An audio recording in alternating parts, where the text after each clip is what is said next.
Voilà, bonjour à tous. Bonjour. Donc aujourd'hui, nous allons répondre à une question de Benoît qui nous a posé euh, la question pourquoi à la messe on a des lectures qui sont pas les mêmes sur 3 ans et pourquoi on tourne sur les lectures sur 3 années. Bien, on va expliquer d'abord l'origine, et puis on expliquera comment ça fonctionne d'ailleurs. L'origine qui est le Concile Vatican II, la grande réforme de l'Église. On va vous montrer ce gros livre qui nous raconte un petit peu toutes les transformations de l'Église qu'il a eues, et notamment la transformation de la messe, qui a bien changé entre les années avant 1962, puisque le concile a commencé en 62, et après 67, quand le concile a terminé. Alors il y avait bien un missel, jadis comme celui-ci, qui était en français et en latin. Oui, puisque les lectures étaient en latin. Alors on commençait à lire un petit peu en français avant, mais pas beaucoup.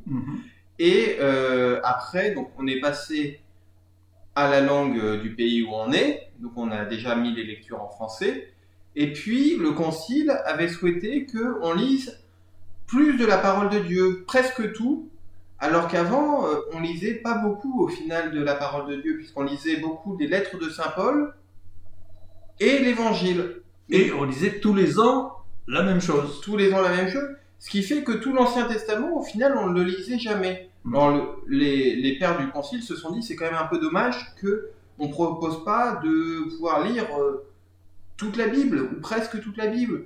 Il y a quelques passages, bon, c'est un peu compliqué à lire et ça apporte pas grand-chose quand on les lit par petits bouts. Donc il y a quelques passages qu'on lit pas, mais le but c'était qu'on puisse lire la quasi-totalité. Vous trouvez pas que c'est une bonne idée quand même que nos pères conciliaires ont eu d'apporter ce bienfait, c'est-à-dire de pouvoir parcourir, par exemple, tous les évangiles.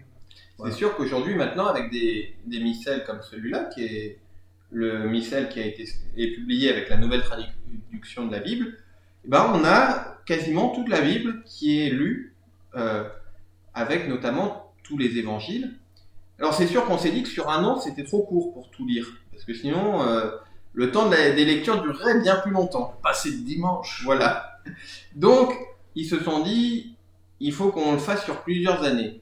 Et donc, en travaillant sur comment découper les lectures, ils se sont aperçus que sur 3 ans, on arrivait à lire la quasi-totalité de la Bible. Alors la première année, on l'appelle l'année A, c'est l'année Saint-Matthieu. C'était l'année dernière, donc avant fin novembre, là nous lisions Saint-Matthieu. Ensuite, il y a l'année B, dans laquelle nous nous trouvons actuellement, c'est l'année Saint-Marc. Et l'année C, c'est-à-dire après 2021, ce sera l'année Saint-Luc. Et vous allez nous dire, Saint-Jean. Il manque un évangile, l'évangile de Jean.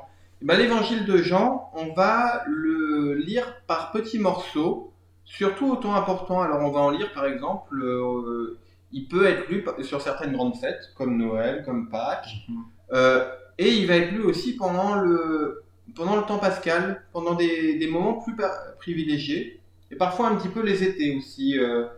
On aurait pu avoir sur certains étés la lecture de morceaux de Saint Jean.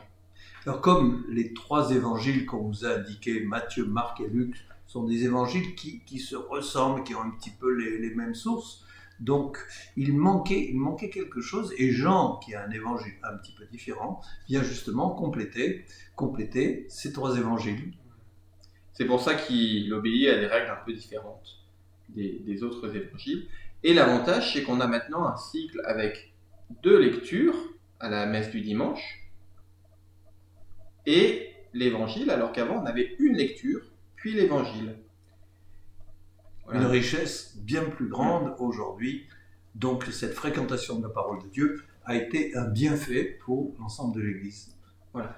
Et pareil pour ceux qui vont à la messe en semaine, il y a un autre rythme un peu différent sur 2 années. Année paire, année impaire, mais qui obéit au même principe. Voilà, j'espère que Benoît, on a répondu à ta question et que tu comprendras mieux maintenant la richesse qui nous est proposée dans cette fréquentation de la parole de Dieu tout au long de l'année. Voilà. Bonne soirée à tous et à bientôt. Bonsoir.